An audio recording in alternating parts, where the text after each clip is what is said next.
Hello, NCSY, Facebook friends, viewers. So this week, this Shabbos is Parshas Savo. Yes, it's Savo. I'm Ashkenaz. It describes one of the Torah's lesser-known incidents. At the end of Moshe's life, Moshe writes a special Torah designated just the tribe of Levi, which is his tribe. And the rest of the Jews, they're all really mad about this. They get really annoyed. And they're basically saying, we want it too. Why is it just Levi that's getting it? To which Moshe replies, God did not give you a heart to know, or eyes to see, or ears to hear until this day. In other words, Moshe is saying, this is why Hashem created you. So two questions come to mind. One, why did the Jews object to Moshe presenting a gift to his own family? And furthermore, what did Moshe's response mean exactly? So, Rashi says that the Jews were not being petty or selfish. Rather, they had a very legitimate concern. They feared that in generations to come, that in the future, that the tribe of Levi, they might claim that they alone received the Torah, not the Jews as a whole at Har Sinai. And to prove that, they would say that Moshe gave them their own special Torah. So when Moshe heard this, he rejoiced and he praised that the Jewish people, he said to them that this is what God made you for. It's something that's never happened before where they express such concern. Something about this incident proved that the dedication of the Jews to God and the Torah. The words of Rashi still require further explanation. Why did the Jews fear that the Levium would claim the Torah as their own? We know that the Torah is the heritage of all the Jews. In Halacha, Torah law, it teaches us that when a child first speaks, he's supposed to say these words, Torah siva lanu Moshe marasha kehilas Yaakov, that the Torah was commanded to us by Moshe. It's a heritage to the community of Yaakov, meaning the Jews. Furthermore, why did Moshe consider their devotion to be in question prior to this point? The Jews, they all demonstrated that they were devoted to the Torah already. They agreed to taking the 613 mitzvahs, the commandments given by God, before they even knew what the commandments were.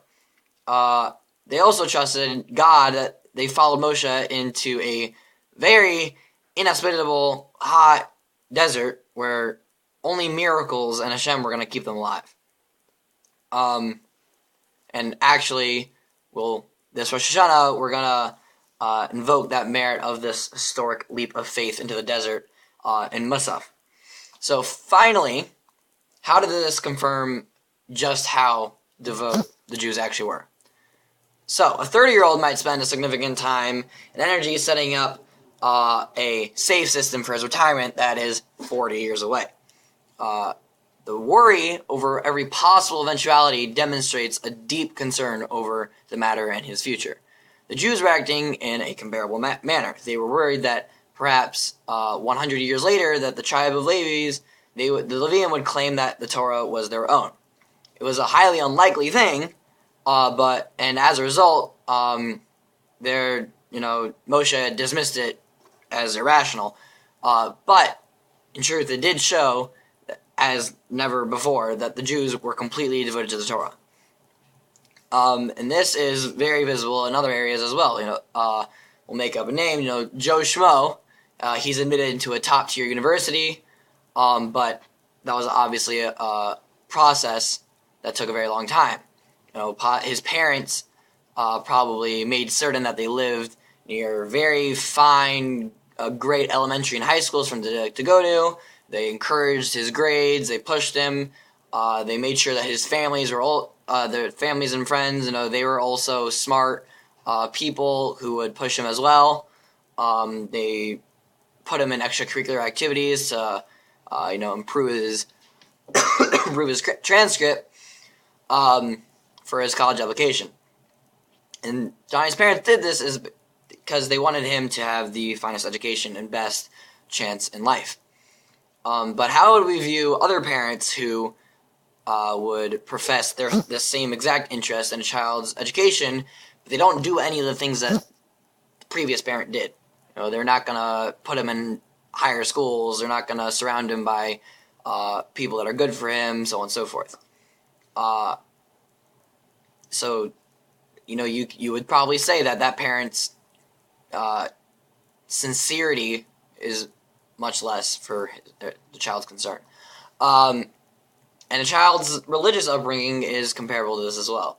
A sincerely concerned parent will move to an area where there are yeshivot and there are schools. They'll work with their child to do well in the Torah studies, and they'll try and put him in an area where he's able to have a religious upbringing. And how the parent acts as well will serve as a role model for the children. But parents who mouth the same devotion to their children's religious upbringing, but who do none of the above, are not sincerely concerned parents in the fullest sense. The same holds true for almost all of one's religious and moral beliefs.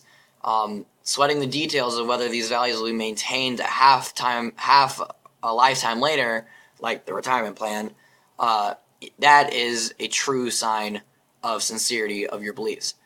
So start planning now and doing things now to try and bring yourself up in your religiosity, because when you're older, it might already be too late.